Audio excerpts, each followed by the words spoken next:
2 on Gonzaga. We've talked about depth and the balance of the scoring of this team. Here are 3 guys on this one roster who have over 1,000 career points. They've only had a couple of other teams that have been able to do that. Yeah, that's 30, 31, and 32 in the history of this program. And to have them all on one team, pretty remarkable. Jeremy Pargo out of the game, and now our first look at the freshman Dimitri Goodson, number 3 out of Spring, Texas. And also number 2, Mike Hornbuckle into the game for Pepperdine. This is Lauren Jackson with the miss. And now Gonzaga with another transition opportunity, and Matt Bolden with a chance for 3. Matt Bolden has that mindset of, I'm going to keep going until you step in front of me and stop me. Nobody able to get in front of him on that one. 11:55 to play first half. Gonzaga's offense really clicking right now. They lead at 23-11. But back when this run started for Gonzaga in '98, they would get about 500 kids into a new class, and now it's up over 1,200. Yeah, it's definitely a different story here now for this team, and what they have been able to put together. And there's Spike, the Bulldog. He's a big part of it. I love it. I'm a big fan of the mascots, I tell you. And of course, Bing Crosby was a big player here at one time. I'm a big fan of Bing Crosby's too, so yeah. But it is indicative of what a basketball program can do to a university in this days of high finance. It's really resurrected this campus and really built Gonzaga into one of the better schools now on the West Coast. And you're starting to see the trickle effect. You're starting to see other teams, especially within the West Coast Conference, they're bulking up and going and getting those top-notch coaches that are saying, okay, we need strength coaches. We need, a facility like this one. And, it will only improve their academics. It's only going to improve the athletes and the students that come to these schools. Shannon cannot finish for Pepperdine. Ira Brown and Austin Day ended up on the floor, and now Tom Asbury, of course, at Pepperdine, walks into this arena for the first time yesterday for practice and looks around and says, this is what I need. Yeah, he'd like to have the same kind of facility. And it's tough to build and get to this point, but it's definitely a goal, I think, now for pretty much every coach in this West Coast Conference. Hornbuckle, the rebound off the Stephen Gray miss.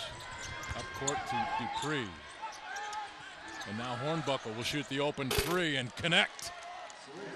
Mike Hornbuckle, the senior out of Westlake Village, California, had 12 points in January when they met in Los Angeles. He likes playing Gonzaga. Well, Pepperdine now going into the zone defense. They're going to mix it up. It's a team that played a lot of zone early on, but Coach Asbury said he was surprised at how much better his team played against certain teams when they matched up, but right now going into the zone. And Josh Heitfeld checking back into the game. Ira Brown and Austin Day will go out. Micah Downs in as well. Initially, possession was given to Pepperdine there, but then overruled, saying that the ball was deflected by one of the Waves. So it's Gonzaga ball. Of course, Tom Asbury not happy with that change.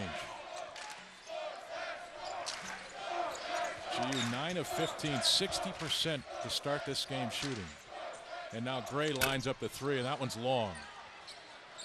Hornbuckle, another rebound for Pepperdine. Stephen Gray coming up with a 23-point game. He was 5 of 7 behind the arc in their win against LMU just the other evening. Yeah, 21 in the second half.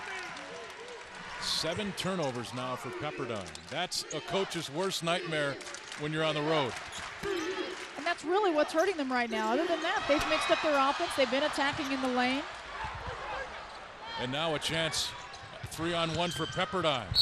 Bell with a finish. 7 points. And now he goes to the free throw line, a chance for 3. This is how he was able to get it done in Los Angeles against this team. Keon Bell had been knocked down almost at the other end. I didn't even see him making it back up the other end of the court. Luckily, his teammate did.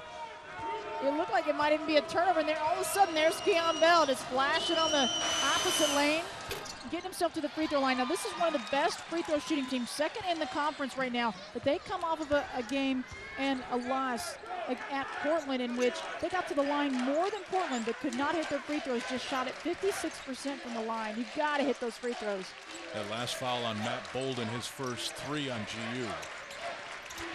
Gray, nice feed. Heitfeld, and a finish there over Dane Suttle, number 1. Heitfeld with 10 points. He's just a sneaky kind of player. He just sort of slowly gets himself into position, and then he uses that strength to just hold off the defender.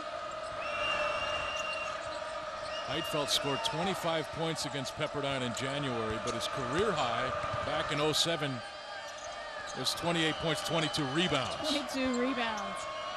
Settled deep three, Pepperdine. That shot's off. And Heitfeld with a rebound, and now Goodson with it for GU.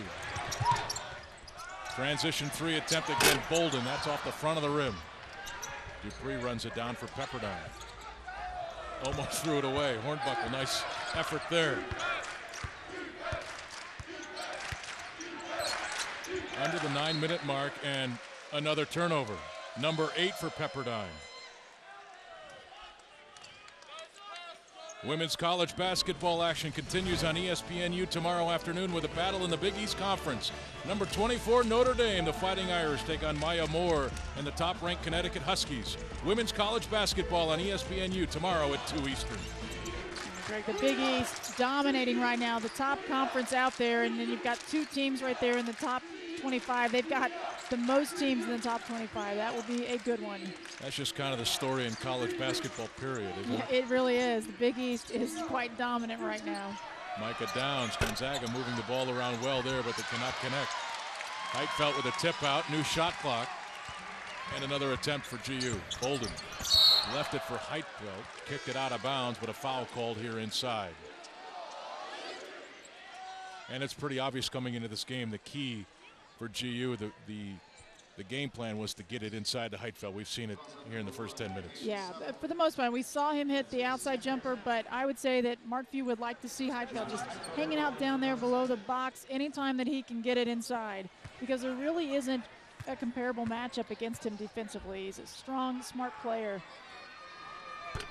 I know a lot has been talked about Josh Heitfeld over the years, and of course the issue he had with the law a couple of years back, but you know, he's earned his degree in 4 years. As we take a look at what he's done in this game, he's really turned his life around, Chris.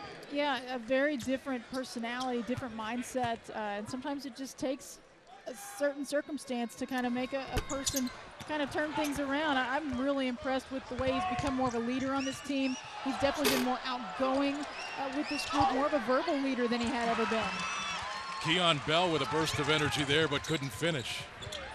Micah Downs thought about the three, but you saw a moment ago from Bell what this guy has in him.